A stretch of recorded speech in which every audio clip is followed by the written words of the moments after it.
Ça fait un petit moment que je voyage en Afrique, Oui. que j'y habite, entre deux États, en Europe et en Afrique. Et je vois que ça bouge beaucoup. Et j'aimerais savoir si tu t'es posé la question de l'avenir de l'Afrique, où est-ce que tu vois l'Afrique dans les 10 prochaines années?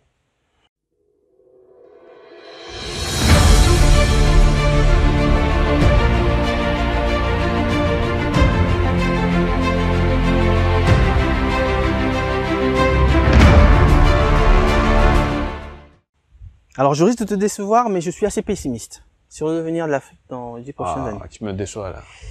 Ben, Pourquoi? alors, je vais te dire pourquoi. Oui, donne-moi la raison d'abord. Tout à l'heure, nous avons évoqué le fait que les États-nations ont tendance aujourd'hui à se regrouper en ensemble. Oui. D'accord? Donc, j'ai aussi posé, et je repose la question, voilà, l'Afrique est un peu à la traîne. Oui. Aujourd'hui, il faudrait que dans chaque partie de l'Afrique, il y ait des locomotives économiques et qui assument ce rôle. Et que les autres États, sans être forcément de simples voitures accrochées à la locomotive, mais accompagnent ce mouvement. Parce que c'est l'intérêt de tous. C'est comme ça que ça devrait fonctionner. Bon. Les enjeux sont colossaux.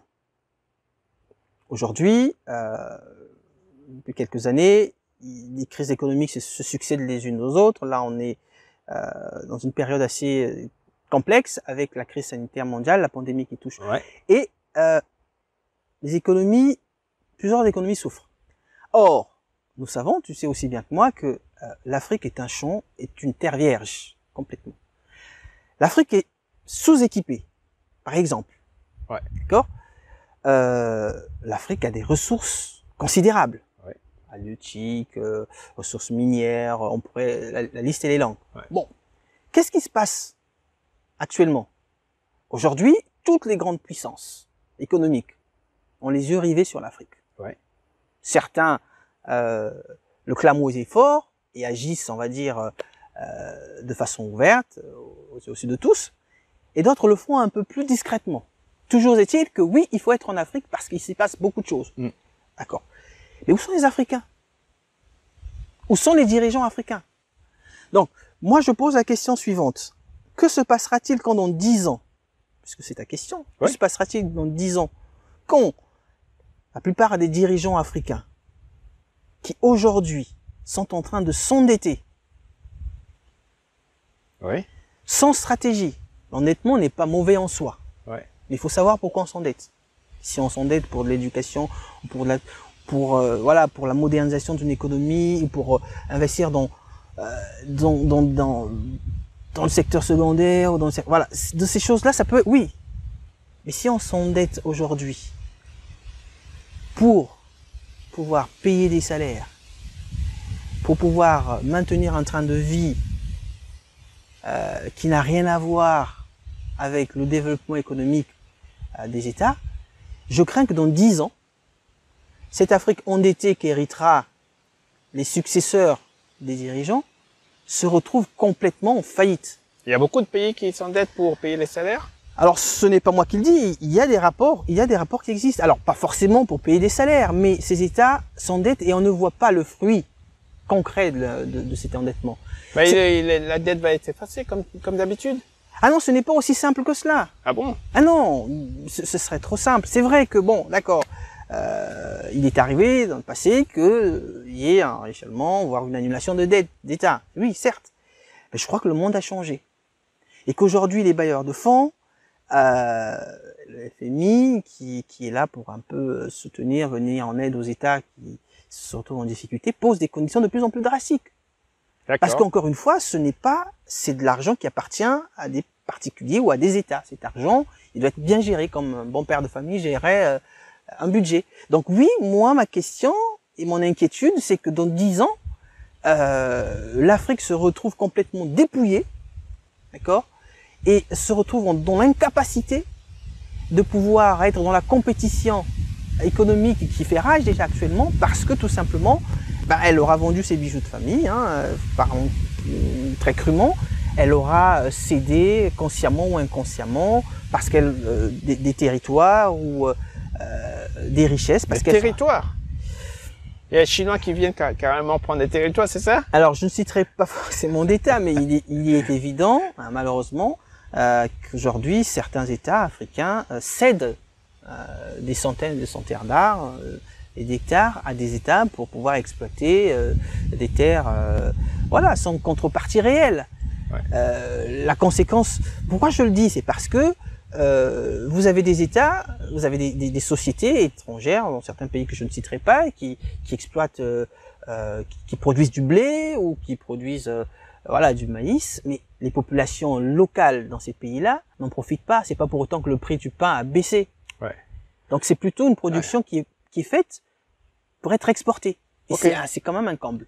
Bon, monsieur le pessimiste, qu'est-ce que tu fais de ces voitures qui sont montées au Ghana? Qu'est-ce que tu fais de cette raffinerie de Dangote qui se fait au Nigeria, qui sera peut-être la plus grande du monde? Oui. Que fais-tu de toutes ces routes qui sont construites en Côte d'Ivoire, des investissements, des infrastructures? Je me dis, tout n'est pas à fond perdu. Non, évidemment, il faut raison garder. Ce que je dis, c'est que si l'on regarde, on peut regarder le verre à moitié plein ou le verre à moitié vide. Il est évident qu'aujourd'hui, il y a des choses qui se font. Oui. D'accord?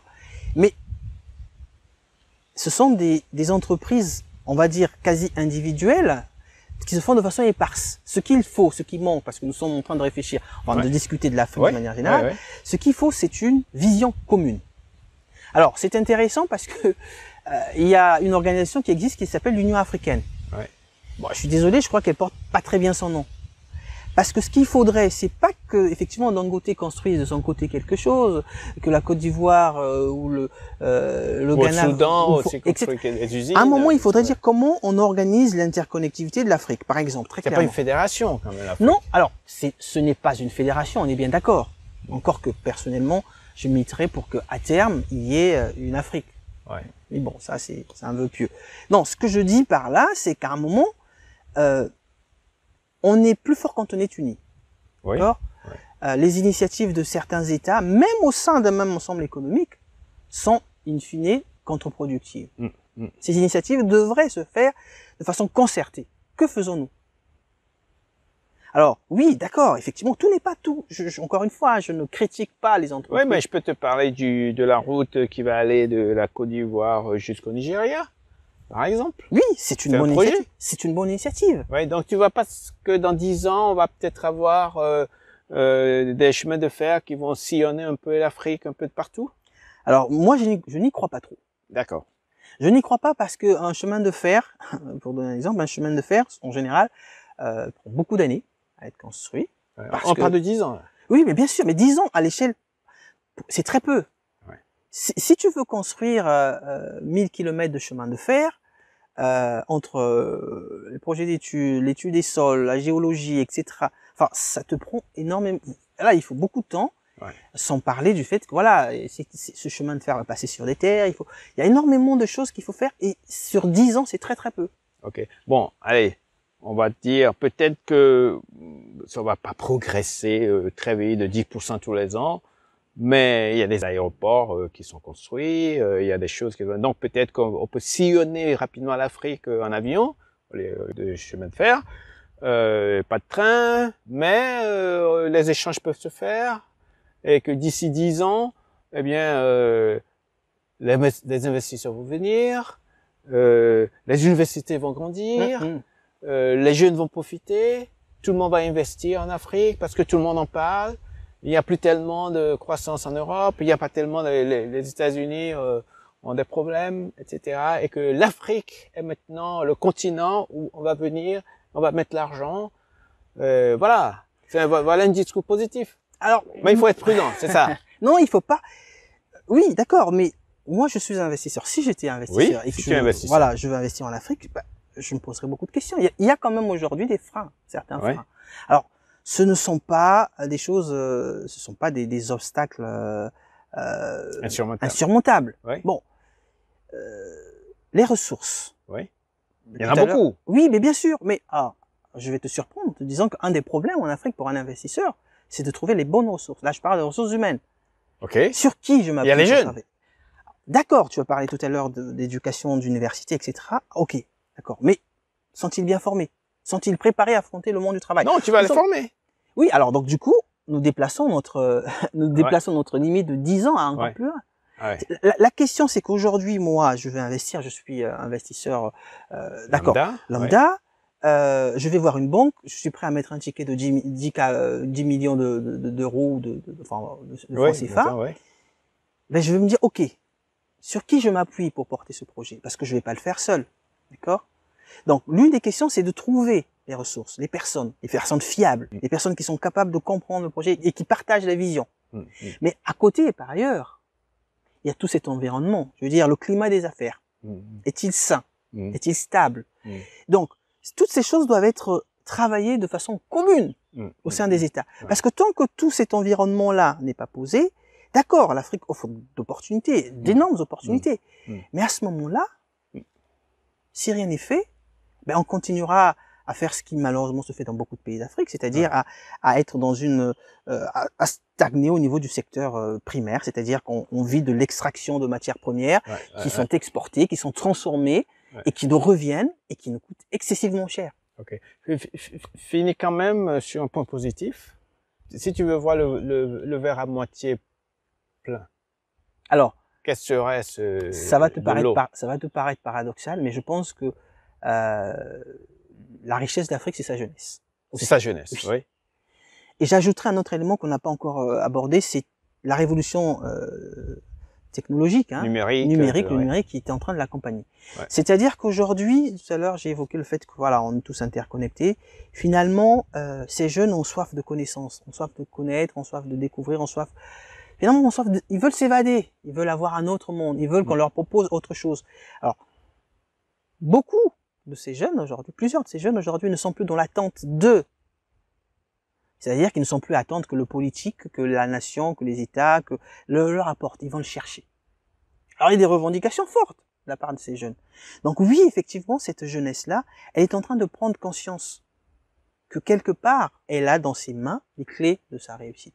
Donc oui, j'ai été assez pessimiste dans cet échange en disant qu'il y avait énormément de zones d'ombre, il y avait des points noirs, mais le fait qu'aujourd'hui on ait une certaine jeunesse qui finalement s'auto-forme, malgré le fait que beaucoup d'universités dans beaucoup de pays sont en difficulté, mais ces jeunes-là, via Internet, sont en train de découvrir et comprennent un certain nombre de choses et font valoir un certain nombre de droits. Donc oui, demain, poussés par le bas, par la base, les dirigeants, alors ceux d'aujourd'hui, je pense que pour ceux d'aujourd'hui, la cause est un peu perdue, mais ceux de demain, ne pourront pas... Tu parles des dirigeants, là, pas des jeunes. Non, je parlais des dirigeants. Okay. Voilà, ces dirigeants ne pourront pas ne pas tenir compte de ses aspirations, de ses attentes. Donc oui, à ce moment-là, oui, à un moment, une certaine inflexion se fera. Et je pense qu'à partant de là, une prise de conscience et cette unité que j'appelle moi de mes voeux, parce qu'elle est vraiment le fondement de tout, parce que, pour ouvrir une parenthèse sur ce sujet, c'est parce que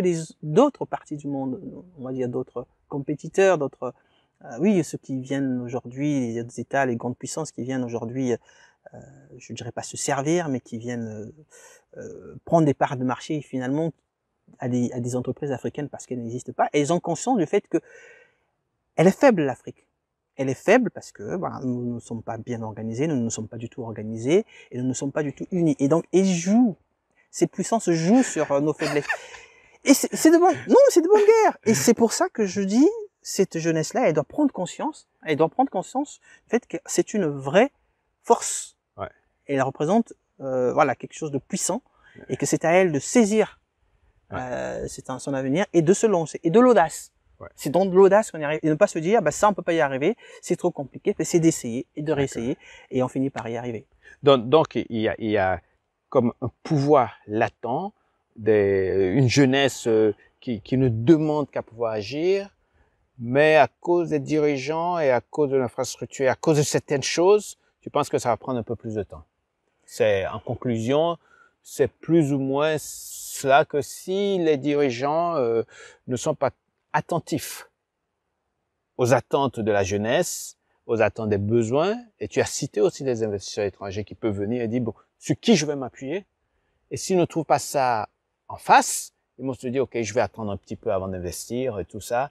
ça fait que, bon voilà, ça peut prendre un peu plus de temps. Ou ils peuvent accélérer le mouvement, ils peuvent contribuer à changer les choses. Ils peuvent contribuer Aujourd'hui, non, tout n'est pas négatif. non, tout n'est pas négatif. Ouais, très bien.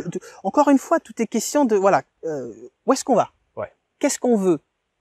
Alors moi, je pose la question, bon, c'est peut-être pas le lieu, mais je serais conseiller de président ou de ministre de l'économie, enfin voilà, d'un premier ministre, je dirais, monsieur le premier ministre, monsieur le président, baptisons une stratégie à long terme. Ouais, ouais.